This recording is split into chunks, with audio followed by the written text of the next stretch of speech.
this guide, we're going to discuss what you can do to increase your life expectancy against an assassination rogue. So here we have some mechanic highlights. Stealth is key. They open with and reset fights with it. Double shadow steps, if they have it in talent, which is an instant gap closer, pressure is mostly done during stuns and can spread crowd controls onto team. So basically, high control and elusive. So here are their crowd controls. They got Sap, which they mostly use on an off target. Sheep Shot is their opening stun. Kidney Shot, they either use it to crowd control an off target or crowd control the kill target. Blind is mostly used on an off target. Smoke Bomb, they can use it as defensive, for resets, or pressure. So if you're bombarding them with range damage, they pop it up, boom. If they need to go ahead and get out of combat, they'll pop it, boom. Alright, so if you're trying to heal your little buddy, they'll probably pop it on them, and boom. And then they got Gouge. And their gap closers is Shadow Step and Sprint. If there's anything that I missed, please put it out in the comments. So this is basically a technique that I see them use in the opener. So they'll go ahead and they'll sap the off target. So let's just go ahead and put, they'll sap you, right? Then they'll go ahead and sheep shot your buddy.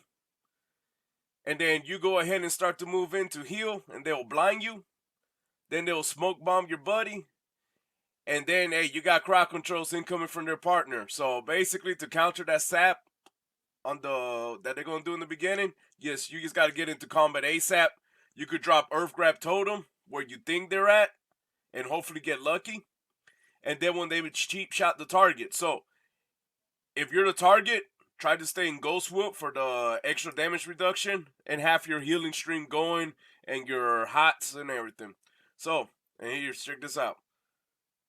Keep your distance. 15-yard range for the blind. Alright? So if they cannot blind you, they'll probably go ahead and they'll skip to the smoke bomb, lure you in, and then they'll blind you. So it depends. And then for the other one, when their partner comes in to try to add their little 2 cents to the fight, just try to keep your distance from them if you can. Or just go ahead and just crowd control them. Alright, so let's say you survived the opener. And now you're about to get trained. So first step from the rogue, he's going to give some cues that he's about to engage you, if he hasn't already. He's going to go ahead and either start running towards your direction, so he can use Shadow Step, or, hey, he could just go ahead and vanish. So here, you have to go ahead and talk to your partner. You have to tell him, it's like, hey, listen, this guy just wanted stealth, or this guy's coming up to me. And go ahead and refresh all your hots, all your buffs, and get ready for it. And if you have it off cooldown, go ahead and drop Earth Grab. And if you need a little bit more time, just drop the stun totem on top of you. Hopefully you'll get lucky. And then the rogue, let's say none of that works, he's going to go ahead and start engaging you with a stun. So then you have to think, hey, do I trinket this?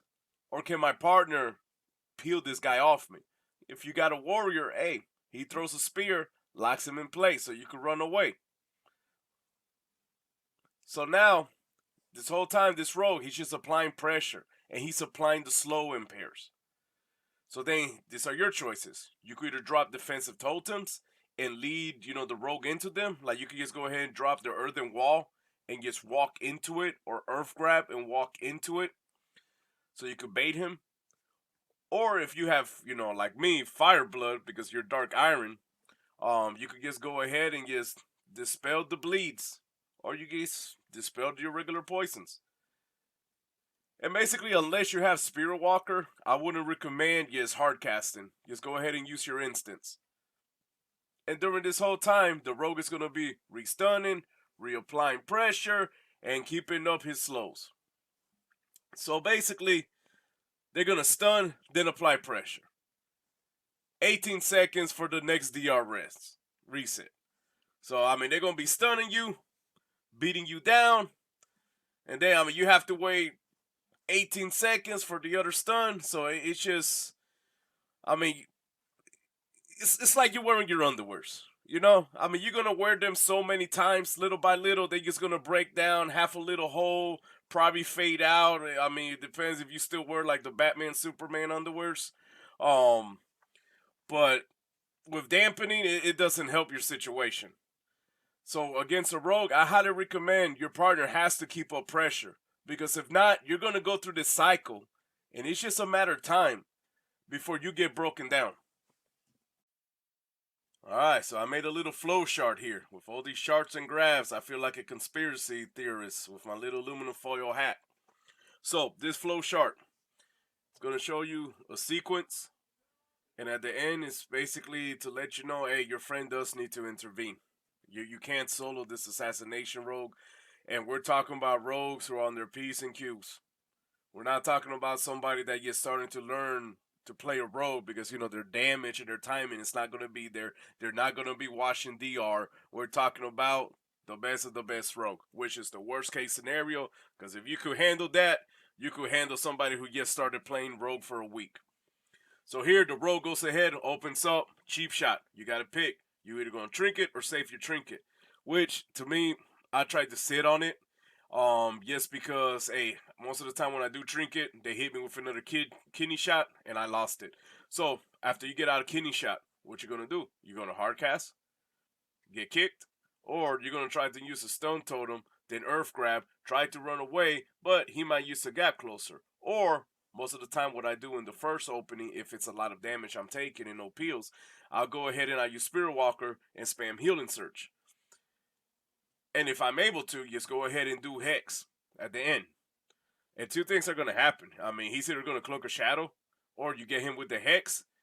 And if you haven't used these moves, hey, go ahead and use it. But keep in mind, he might go ahead and, use a gap closer. And yeah, you could probably trinket. And then you got to drop the stun. But don't forget, that stun is going to be like, 1, 2, stun. So you're still going to take some damage along the way. The best thing you could do, communicate with your partner, let your partner intervene. So let's just use a warrior, for example, right?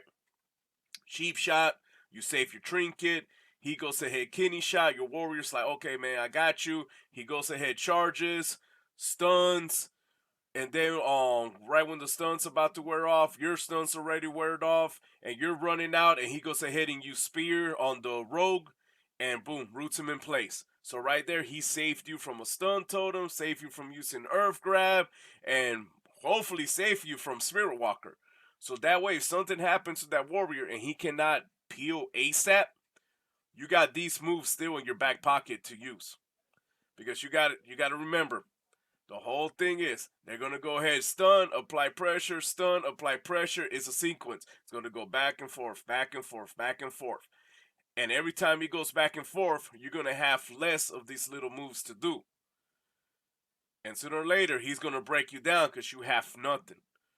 So, and that's in my opinion, your partner does need to put pressure on that rogue. Because if not, he's going to, get you all caught up in here. And you're going down for the count. If this is like top rogue material. So on the next couple clips I'm going to show is basically me surviving against rogues. Some of them are assassination, some of them are subtlety, but it's all the same concept. You going through this flow chart and having your friend intervene with you. So check it out. I'm going to go ahead and use Earth Grab, see who I can find. I'm able to locate the Druid. I bring Earth Grab closer to me in case that rogue. I catch the rogue. He go ahead and use Cloak of Shadow, gets out of there. I pop Ascension, and I pop Spirit Walker. Spirit Walker immune to 5 seconds. Tried to get some Healing Surge in. Spirit Link, they take that out. So, hey, I'm going to start moving, using my instant heal. Since I got Ascension, they're being doubled up. Keep the fight mobile. On this part, I'm going to use Unleash Shield to push that Druid away. Since I got Lightning, it pushes him away. Since I got Earth Shield, it pins him in place, buys me some time. So now I'm just going through my defense, holding out for my Druid to kill the rogue. He's down, so now all I got to do is just survive this guy. So he gets polymorph, I go ahead and purge, start engaging, I get stun locked, they start opening up on me, I go ahead and drop grounding totem to try to release some of the stress. I'm trying to make my way over behind the pillar so I can cut the line of sight of the mage. But right there, they're just taking turns crowd controlling my rogue, and the mage is just creeping over there. So hey, my rogue helps me out, drops smoke bomb. I drop Earthen Wall Totem, so I only got one guy to deal with, which is this rogue, so I'm just topping myself off. I see that their mage is low health, so I'm like, cool, hey, I'm going to go ahead and put all my eggs in one bucket. Hey, this is risky. But I go ahead, I throw my fire shot, and I go ahead and I start spamming Frost Shock on him. Just using that little instant DPS burst to just, boom, take him out of the fight. And so now, he's down and everything. My rogue comes ahead and starts peeling this guy off. And I mean, you'll see, man, how much of a hassle it is trying to go for that one guy. So imagine if you will go for the rogue. And now you're going to have a mage out there just bursting DPS freely and just spamming polymorph. And that's how they control the fight, man. It's all that one guy. Victory is clear. Our bargain is up. Using Earth Grab, trying to locate. Just trying to mess up their OODA loop. I'm using my Riptide just to have the procs ready. Gonna go in Ghost Wolf for the damage reduction. I see the sap, so I know I'm gonna be the kill target. Trying to make it around the corner, I get stunned. They're opening up on me, that's their call card. Because they're locking you in place, so I break the corner, break the line of sight from the mage to reduce the damage. I use the stun totem, and I'm able to get the rogue. From the corner of my eye, I see that mage making his way to me, so I'm dragging them both over to my warlock so he could keep up with the pressure. Here where they go ahead and start bursting me. I use Spirit on Link to go ahead and stabilize. The rogue drops, interrupt Radiant Spark, and I use Stormkeeper to help DPS and finish this fight. So for the last part of this video, it's making life difficult for a rogue. Because they sure make our life difficult. So, first one, keep Flame Shock up. Makes it harder for resets. Because you know, every time they reset, it's going to get even more harder. Keep your distance. Make them travel between targets for cross crowd controls. And basically, you got to think. If you want to fight right beside your friend, because y'all want to hold hands and you'd like to look at his pupil dilate, all that rogue has to do is just take 3 steps, kidney shot you, and then go right back to your partner and then keep on applying pressure. You keep that distance, he's going to take that long walk just to crowd control you and then take the long walk to go back to your friend if your friend decides to go on the rogue's partner. So then he has that long distance of travel. So it's going to discourage him from trying to get to you because he's like, man, I got to walk all the way over here and I got this rogue giving me the 1-2. Nah, he ain't going to do that.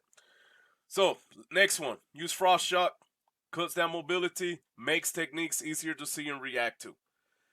You keep spamming this. He's going to be walking around at 50%. So, to me, you get to go ahead and be like, okay, he's coming up to me. Now I have more time to react. And also, it's a mental game.